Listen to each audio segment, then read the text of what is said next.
Behold the 2026 Toyota Corolla Cross Hybrid. Yes, it's a crossover. Yes, it's a Corolla. Because it's a Corolla, which just happens to be the most popular car ever sold in the world. I think there's about 65 million of them have been sold since it first came into being eons ago. We're doing something different today.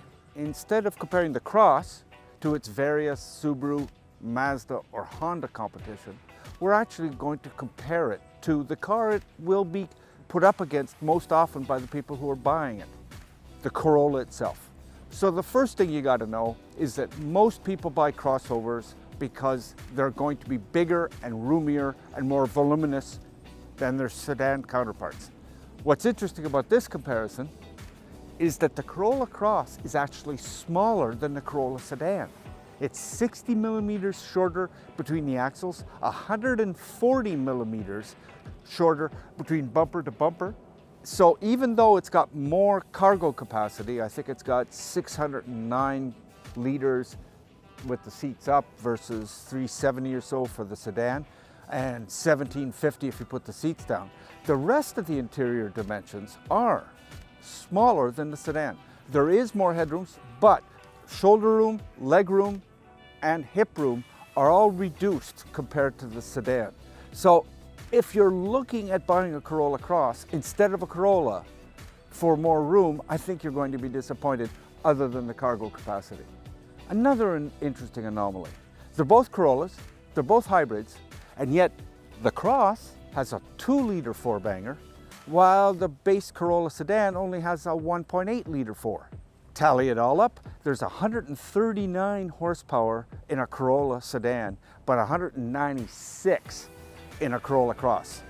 That's a 57 horsepower difference for a car that only weighs 35, maybe 45 kilograms more than the sedan.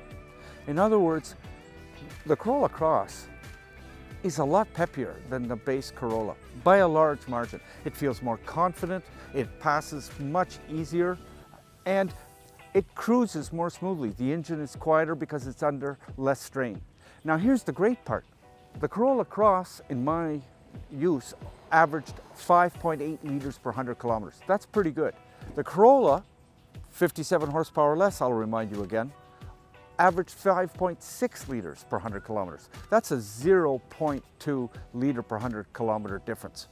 That's negligible. In other words, the overall drivability, the quality of the engine, the performance of the engine, and its fuel economy is vastly superior for the Corolla Cross than the Corolla. Advantage Corolla Cross again. Which one should you buy? Well, that comes down to price, I suspect. So for instance, the Corolla Cross is only available in an SE and an XSE. Starts around $35,800. You can get a front-wheel drive version of the Corolla Sedan Hybrid for roughly $37,000. It also gets another half-liter per 100 kilometers better fuel economy. So if you're looking for the best value in a Corolla Hybrid of any kind, you have to buy the base sedan front-wheel drive. At the top end, it's a bit the opposite. The XSE version of this car costs only about $1,210 more than the top-line XSE Corolla Sedan. For that money, you get 57 horsepower, no appreciable loss in fuel economy, and a lot better comportment. If you're sedan and crossover agnostic, if you're looking at the XSE, buy the Corolla Cross. It's much better value. In between, the SE version of the Corolla Cross costs about $4,000 more than the SE version of the sedan. It's got a bit more equipment.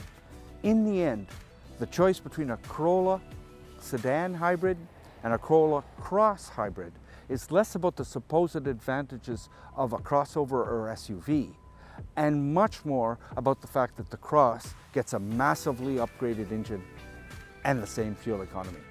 For my money, I'd buy the Corolla Cross Hybrid over the sedan version. Better engine, good fuel economy, better trunk space, and maybe a little better looks. For Driving.ca, I'm David Booth.